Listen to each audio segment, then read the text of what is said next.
still have something inside of you that wants to compete, that wants to be the best that you can be. And so I decided that what is it that no double amputee has ever done? Well, at that time, believe it or not, no double amputee had ever completed Olympic distance triathlon. Well, last year in New York City, I completed Olympic distance triathlon. That's amazing, Scott. And actually did 3 of those in 6 weeks. Well, then on to the next goal. No double amputee running on prosthetics had ever completed a half Ironman, which is a 1.2-mile swim, 56-mile bike ride, and a 13-mile run. It's a half marathon at the end. And you get 8 hours to do it. And I did that at the South Carolina, October 1st last year, at the South Carolina half Ironman. I completed a half Ironman. You know what? Now you're just showing off. We get it, so I can do stuff. We get it. It would take all of us 8 hours to finish the 8 mile hours? swim. Oh, yeah, maybe just the swim. So what about yesterday itself? It was a hot day here in Atlanta for people who don't know. Give us an idea about the marathon. Sure, yeah. It was a great honor to be named last week as Delta's honorary captain of the race team. And then it was just a great experience. ING was awesome. Mizuno was great for sponsoring me.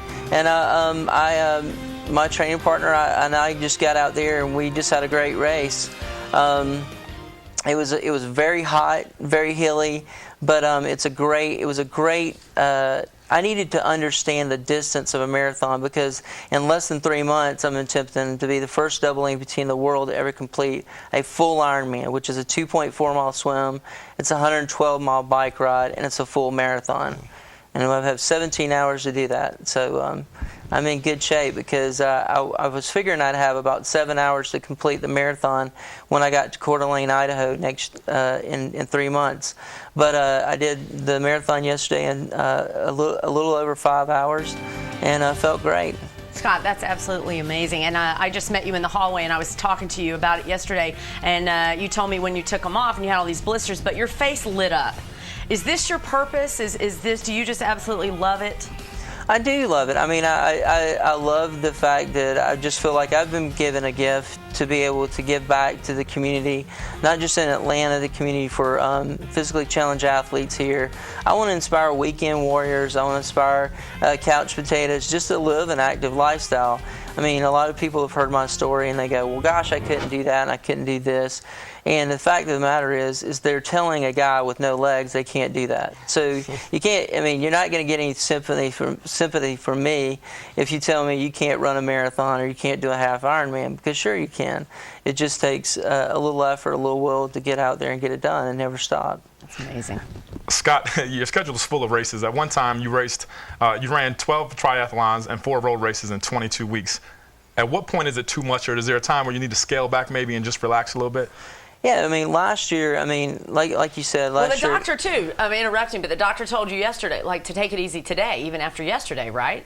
Yeah, I mean, my doctors, Dr. Glogly and Dr. King, and they're in charge of just kind of keeping me together. Mm-hmm. But they told me to lay off this week, and I'm not supposed to be on my legs this week. And Kate, my physical therapist, she's all over me about that. And so I have I'm kind of like the Ricky Bobby of triathlons here, because I have a pit crew that kind of keeps me. I just beat the car up, which is my body. I beat it up, and then they put it back in the shop and fix things. And so, yeah, I mean, I did, I did 13 triathlons last year and 5 road races and 1 duathlon in 6 months, and a lot of people are like, that is overtraining. My coach Tony Myers, he's all in my business about you're racing, racing to train, not training to race. And so I've tried to, just being inexperienced. I just started it last year, so being really inexperienced, I've tapered off and try to give my body a little bit more rest.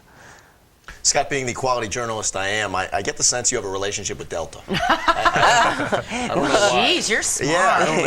Yeah, Actually, Delta, I am the honorary captain of Delta's race team, and they've been wonderful because I really wanted to partner with a lot of the Atlanta companies. And another reason for racing so much is because trying to get exposure out there, not just for physically challenged athletes and saying, hey, man, if I'm doing this, you can do this. But also, I mean, I actually quit my job last year because for me to be able to do what I'm doing takes so much training that I honestly just can't work on. I mean, I can't work like a normal job, and so I have to really raise sponsorship